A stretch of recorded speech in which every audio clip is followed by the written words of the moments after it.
Hi students, my self Manish Kumar from Jaipur. तो सबसे पहले आप सबका वेलकम है अपने channel tricky chemistry by Manish sir में।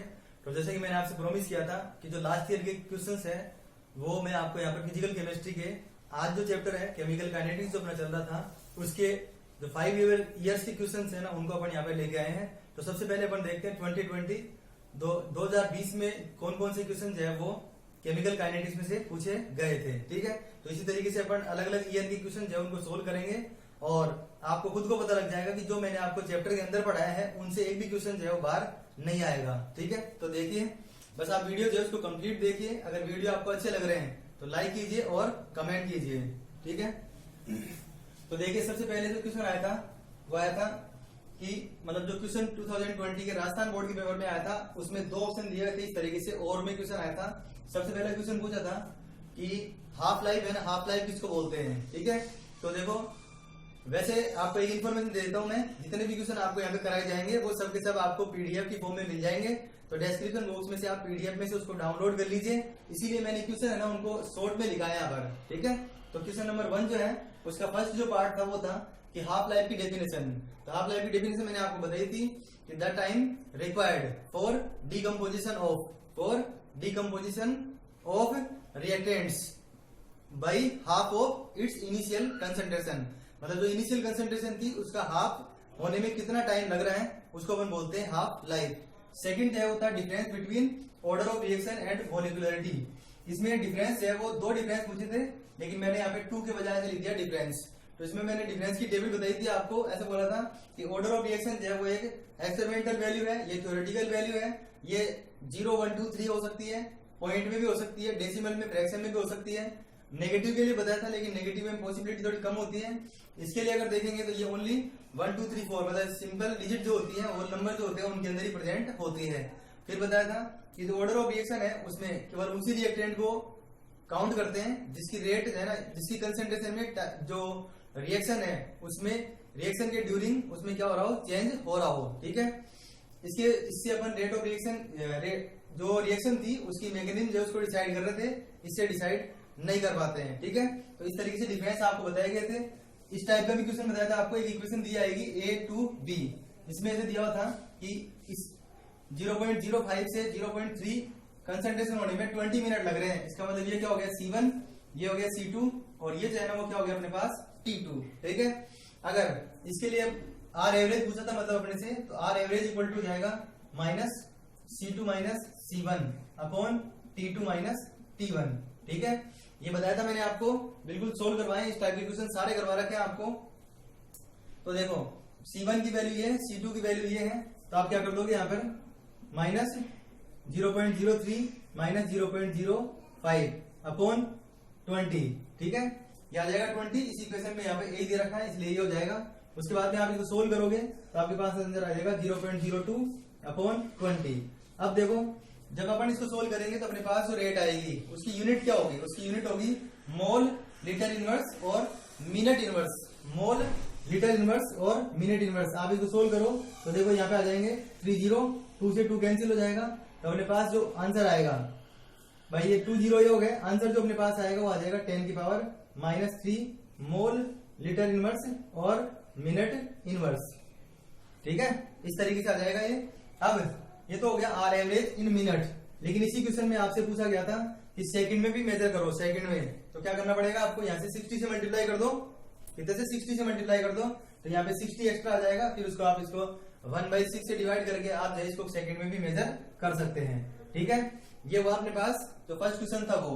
सेकंड क्वेश्चन पे आते हैं। इसका सेकंड जो पार्ट दिया हुआ था वो दिया हुआ था कि फर्स्ट ऑर्डर रिएक्शन को डिफाइन करो।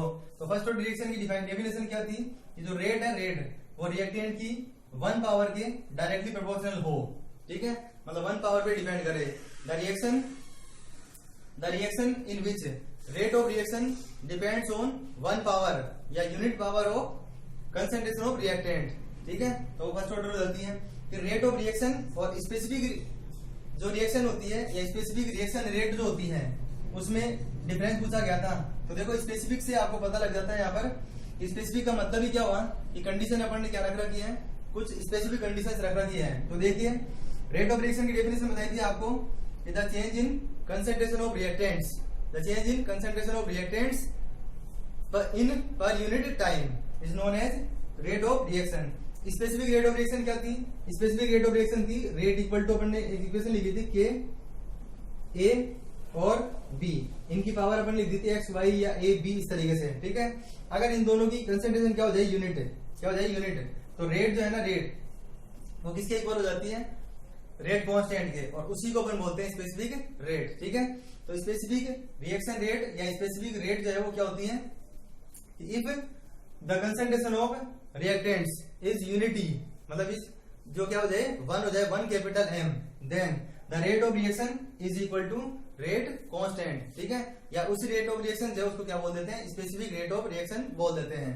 फिर एक न्यूमेरिकल था इस तरीके से कि अमोनिया का डिकम्पोजिशन प्लेटिनम सरफेस पे हो रहा है, तो ये फॉर्मेशन हो रहा है, इसके लिए रेट कांस्टेंट दिया हुआ था 1.5 इंटू 10⁻⁴ और पूछा गया था फॉर्मेशन, मतलब N2 और H2 है ना उसके फॉर्मेशन की रेट। तो देखो इसके लिए रेट इक्वेशन बनाओ पहले आप, तो रेट इक्वेशन क्या हो जाएगी? ये रिएक्टेंट है तो minus D NH3 upon dt, ये जो नंबर होता है वो यहां पर आ जाता है। इन दोनों में क्या आएगा? प्लस, तो plus D N2 upon dt equal to में आ जाएगा डी H2 अपॉन 3 dt।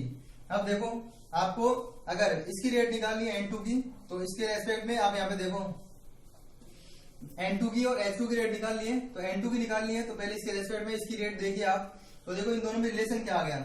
ये अपने पास हो गई रेट और इसमें इस 2 डिजिट के अलावा हो गई रेट। ये इसका मतलब ये हुआ कि आपको अगर डी N2 अपॉन dt निकालना है, डी N2 अपॉन dt निकालना है, तो अमोनिया है ना, अमोनिया के लिए जो रेट ऑफ रिएक्शन दे रखी है, रेट कांस्टेंट दे रखा, सॉरी, उस रेट कांस्टेंट जो है ना उसकी वैल्यू यहाँ पर रख दो और 2 से इसको डिवाइड कर दो, क्या आ जाएगा? 1.5 इंटू 10 की पावर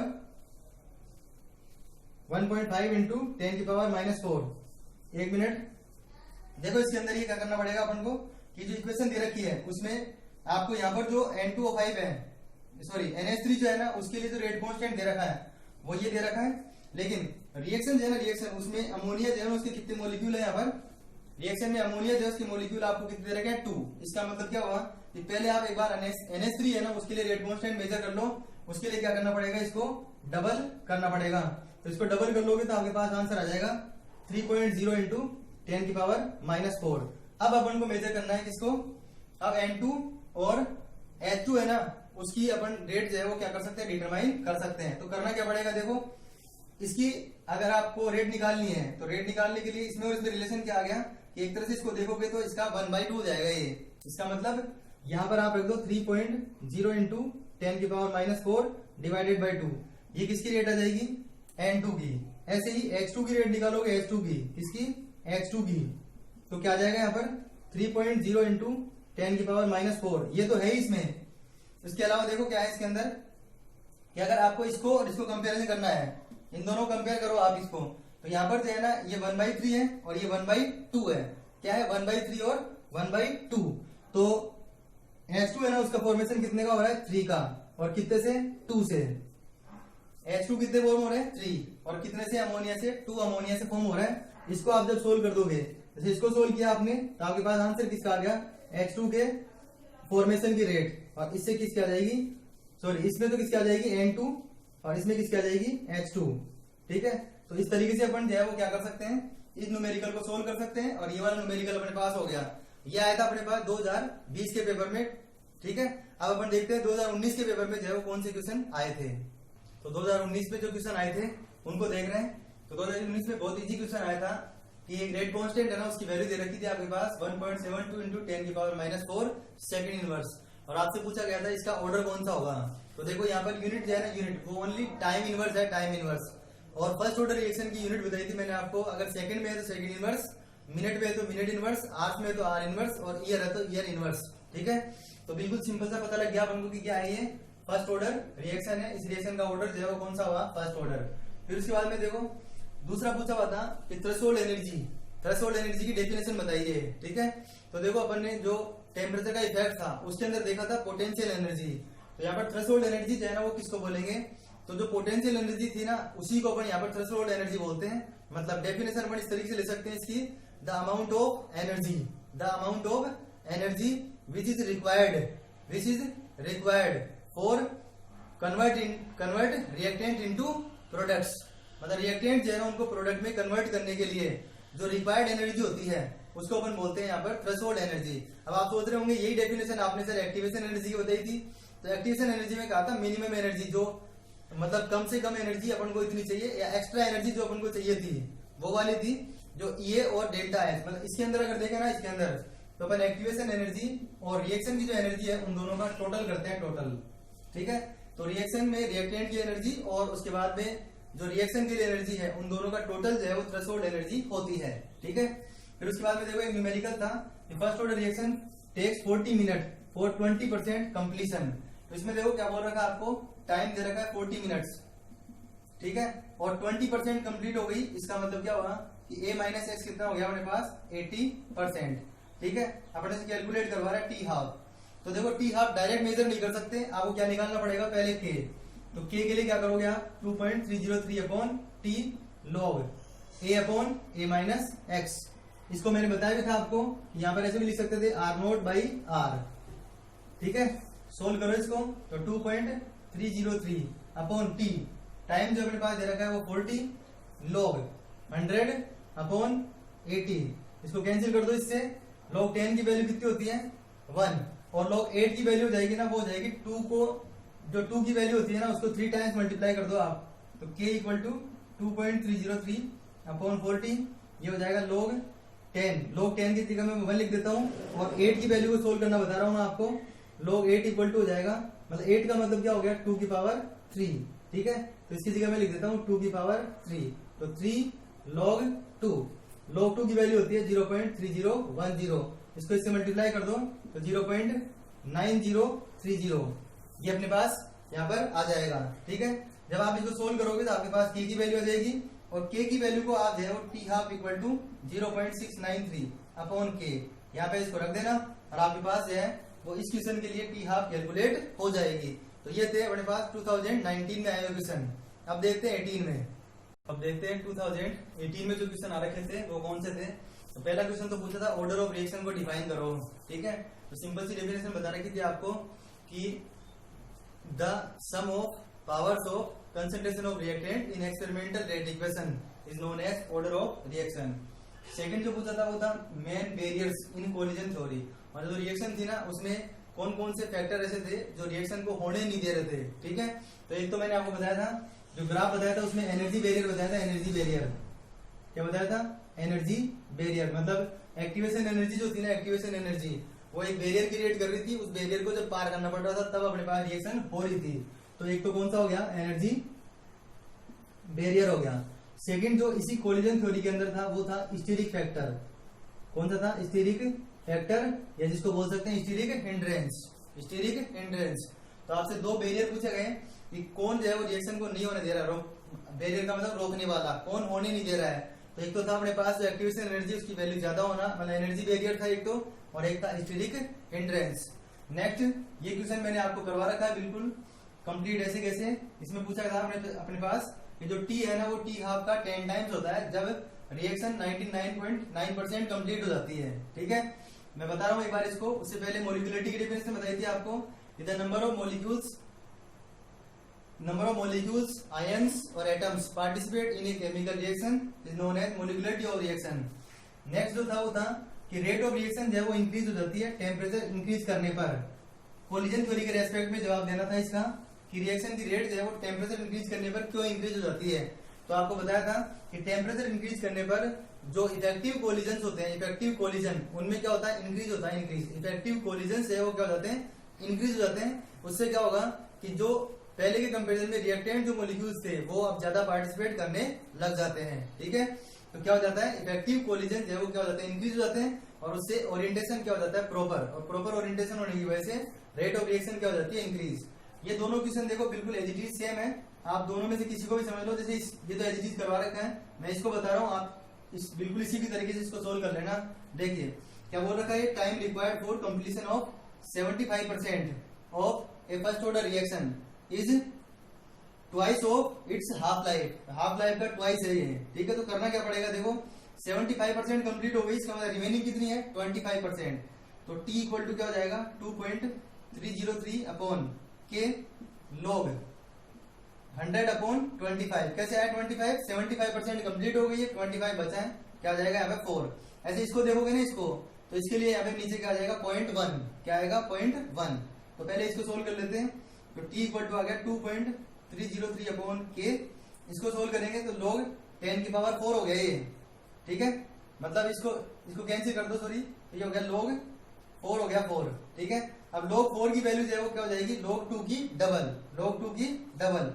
तो कैसे लिख सकते हैं 2.303 के, इसको कैसे लिख सकते हैं 2 की पावर 2 लिख सकते हो आप इसको। तो क्या आ जाएगा 2 इंटू log 2 की वैल्यू होती है 0.3010, ठीक है। इन दोनों को मल्टीप्लाई करते हो ना आप, इन दोनों को मल्टीप्लाई करते हो तो आपके पास आंसर आता है 0.693 इंटू 2 अपॉन के। उसके बाद में आप जानते हो कि टी हाफ जो है वो क्या होता है 0.693 अपॉन के। इसको इक्वेशन 5 दे दो आप, इसको इक्वेशन सेकंड। अब करो T upon T half, T upon T half. तो टी की वैल्यू है ना, आप यहाँ से देख लो, ये पूरा का पूरा क्या हो जाएगा कैंसिल, इधर क्या आ जाएगा 2। तो T equal to T half into 2, ये हो गया प्रूव अपने पास, ठीक है। इसका आंसर आ गए। ऐसे इसको करते हैं आप, तो देखो मैं बता देता हूँ आपको, वैसे करवा रखा है मैंने। इसमें क्या करना पड़ेगा आपको, यहाँ पर क्या आ जाएगा 0.1 का मतलब हुआ कि ऊपर कितना हो जाएगा 1000, और 1000 का मतलब हो गया 10 की पावर 3, 10 की पावर 3। तो सोल्व करेंगे तो क्या हो जाएगा t इक्वल टू 2.303, 10 की पावर 3 का मतलब 3 log 10।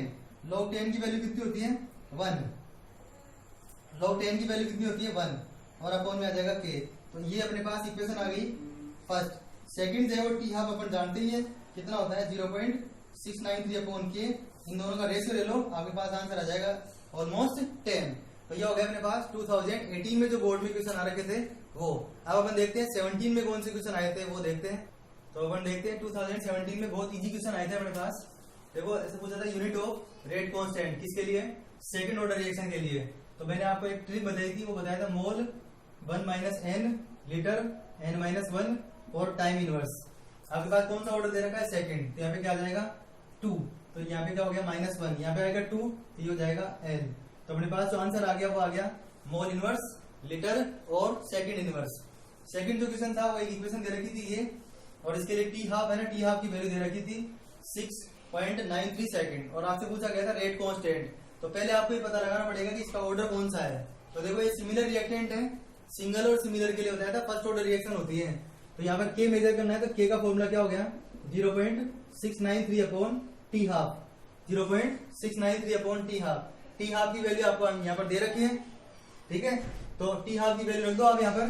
तो टी हाफ की वैल्यू रखने के बाद ये आ गया 6.93। इस पॉइंट को हटाओगे तो 100, इसको हटाओगे तो 1000, ये दोनों कैंसिल हो गए, 20 से 20 कैंसिल हो गई। आपके पास आंसर आ गया 10 की पावर -1 सेकंड है, तो सेकंड इनवर्स, ठीक है। तो इस तरीके से हम मेजर कर सकते थे इसके लिए रेट कांस्टेंट। फिर एक ग्राफ दे रखा था इस तरीके से, उसमें से कहा गया था ये x और y है ना, x और y उसको आइडेंटिफाई करो और x की डेफिनेशन बताओ, ठीक है। तो x है ना, x उसके लिए क्या बताया था, x जो होता है वो होता है EA, मतलब x को आपको बोलना था एक्टिवेशन एनर्जी, और y के लिए बोलना था आपको हीट ऑफ रिएक्शन या एनर्जी ऑफ रिएक्शन बोल सकते हो आप, इसको डेल्टा एच बोल सकते हैं। इसके लिए क्या बोलोगे एक्टिवेशन एनर्जी, मतलब x equal to activation energy, y equal to energy of reaction या heat of reaction, energy of reaction बोल दो आप तो इसको।